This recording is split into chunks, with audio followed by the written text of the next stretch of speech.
शिवाय नमस्ते। जोड़ने से अच्छा है एक काम करो, बस 108 सरसों के फूल उठाओ, शंकर जी का उद्धतेश्वर महादेव का नाम लिखो और छोड़ दो, शिव जी के ऊपर एक एक कर चढ़ा दो, वो ठेका तुम्हें ही मिलेगा, वो काम तुम्हारे पास ही आएगा। बस केवल अवधूतेश्वर अर्थात ये जो क्रम है, ये वो क्रम तो 108 सरसों के फूल का आप कभी भी कर सकते हो, पर जो ये बच्चों के लिए किया जाता है वो केवल बसंत पंचमी के दिन ही होता है। नटराज का, किसका पूजन? नटराज का। क्योंकि वीणा देवी को, सरस्वती को भी अगर कोई स्वर प्रदान करता है, माता सरस्वती को यदि कोई नृत्य प्रदान कर रहा है, माता सरस्वती को यदि कोई वीणा में स्वर प्रदान कर रहा है, माता वीणा वादनी को अगर कोई वीणा सिखा रहा है, माता सरस्वती को नृत्यांगना सिखा रहे हैं, तो वो नटराज भगवान शिव सिखा रहे हैं। शंकर, दुनिया के लोग माता सरस्वती को पकड़ते हैं और सरस्वती शिव नटराज को पकड़ते हैं। पहला नाट्य सिखाने वाला ही शंकर सरस्वती को, इसलिए कहते हैं विद्याध्ययन करने वाले बच्चों को शिव का स्मरण करना चाहिए। शंकर का स्मरण करो, जब जब पढ़ने बैठो मन नहीं लगे।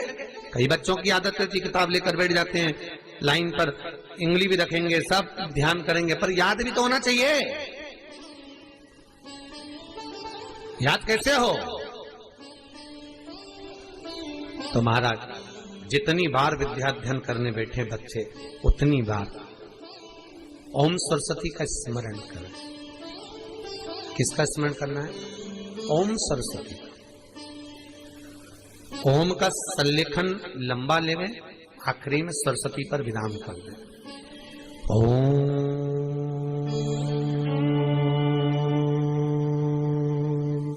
सरस्वती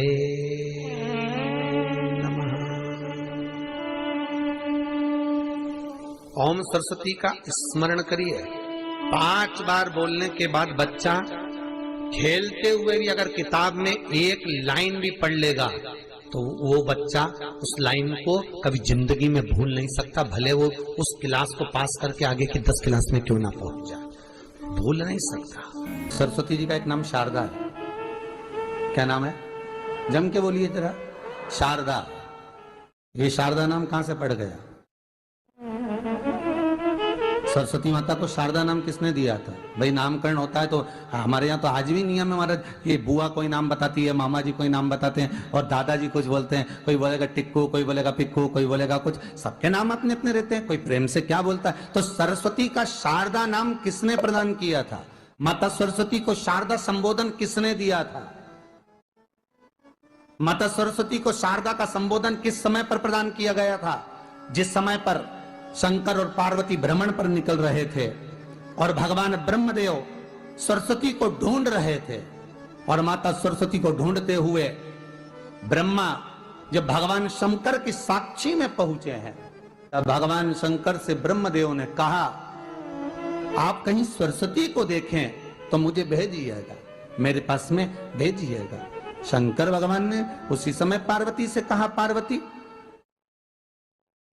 जैसे एक स्त्री जो पतिव्रता धर्म का पालन करने वाली है, एक नारी पतिव्रता धर्म का पालन करने वाली होती है, पति को परमेश्वर मानने वाली होती है, पति के चरणों का रसतत्व ग्रहण करने वाली होती है, तो वो पर पुरुष का स्मरण नहीं करती। उसी तरह एक पति जो अपनी अर्धांगिनी के साथ में रहे और अर्धांगिनी के साथ चले, तो पर नारी का स्मरण नहीं होना चाहिए। तो एक काम करो पार्वती, तुम उस सरस्वती को बुलाना प्रारंभ करो। अब पार्वती जी ने कहा, सरस्वती तो मेरी बहन जैसी है, सरस्वती तो मेरी सखी जैसी है, अब मैं उसको अगर बुलाऊं, आवाज दूं, अच्छा नहीं लगेगा। तो माता पार्वती जब ढूंढते ढूंढते ढूंढते ढूंढते शंकर भगवान के साथ में भ्रमण करती करती पहुंची, तो क्या देखती है माता पार्वती कि एक सरोवर के पास में माता सरस्वती बैठकर सरोवर में अपना मुखाग्रविंद देख रही थी। श्वेत वस्त्र था मेरा माँ का और बड़ी सुंदर गले में माला पहन रखी थी माता सरस्वती ने, और एक सरोवर में माता सरस्वती अपने मुख को जब निहार रही हैं, उस दर्पण के भाव में अपने प्रतिबिंब को देख रही हैं, तब उस समय पर माता पार्वती ने कहा, शारदा, सरस्वती को लगा कि मेरा संबोधन ये किसने कहा, पलट कर देखा। सरस्वती ने कहा पार्वती तुम? हाँ, मैंने तेरा जो दर्पण में प्रतिबिंब देखा है, तेरा स्वरूप देखा, पर तू इतनी सुंदर है, इतनी सुंदर है, पर तेरा जल में जो स्वरूप देखा ना वो नीला दिखाई दिया, थोड़ा सा श्याम दिखाई दिया, इसलिए मैंने तुझे शारदा कह दिया। आज भी हमारे मध्य प्रदेश के कटनी और सतना के बीच में मैहर में आज भी शारदा भवानी विराजमान है।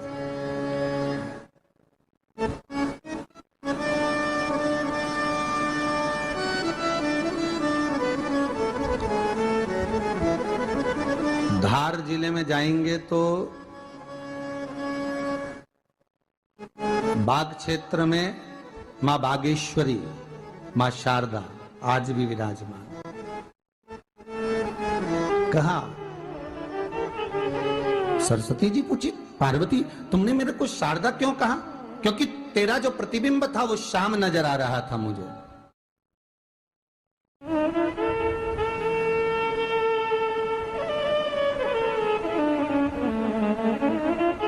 उस प्रतिबिंब को देखकर मैंने तुझे शारदा का संबोधन दिया।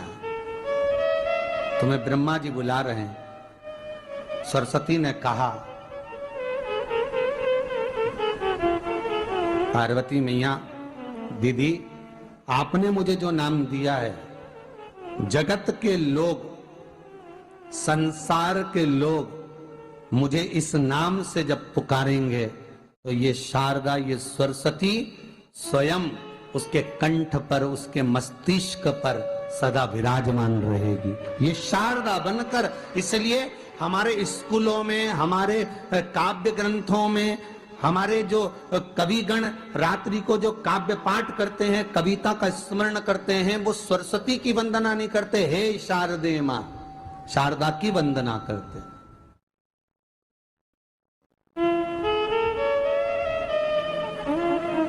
कभी आपसे कोई पूछ ले कि शारदा नाम पार्वती सरस्वती का कब पड़ा, तो आप बता सकते कि ये माता शारदा नाम कोई सहज नहीं है। माँ ढूंढने के लिए जब निकली ब्रह्मदेव के कहने पर भगवान शिव के साथ भ्रमण करती, नाम का उच्चारण कोई सहज नहीं होता। कोई देखता होगा, दादाजी ने अगर किसी का नाम कुछ रखा है तो कुछ सोच के रखा होगा, पिताजी ने अगर कुछ रखा है तो उसके मन में कुछ आया होगा तो रखा होगा, मम्मी ने अगर कोई नाम रखा है तो उसने कोई विचार कर कर रखा होगा। कोई नाम अगर किसी का रखा जाता है तो उसके अनुकूल रखा जाता है कि हो सकता है कि वो नाम की क्या उसके मन में चल रहा होगा।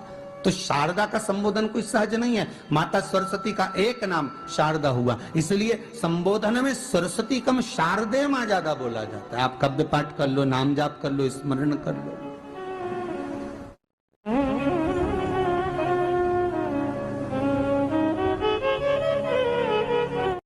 हम बच्चों से कहना चाहेंगे, छोटे छोटे बच्चों से, आप माता सरस्वती की आराधना करा करो। मेरे बच्चों से निवेदन है, कभी जिंदगी में अगर मौका मिल जाए